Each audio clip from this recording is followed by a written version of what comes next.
ప్రైజ్లాడండి. ఇప్పుడు యోన ప్రాణం పోనంతగా కూపించటం న్యాయమే అని దేవుడితో అంటున్నాడండి.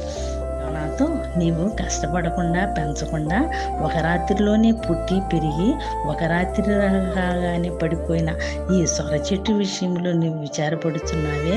అయితే 125,000 కంటే ఎక్కువై కుడి ఎడమల ఎరిగిన జనములు బహు పశువులు గల ఈ నినివే మహాపురం విషయంలో నేను విచారపడవద్దా అని యోనాతో దేవుడు అంటున్నాడండి. ఈ 11 వచనంలో చూసారండి, దేవుడు ఎంత చక్కని పాఠం నేర్పించాడో యోనాకి. అసలు ఇక్కడ మానవుల పట్ల ఎంత దయా వాత్సల్యత ప్రేమ కలిగిన వాడుగా ఉంటున్నాడండి దేవుడు.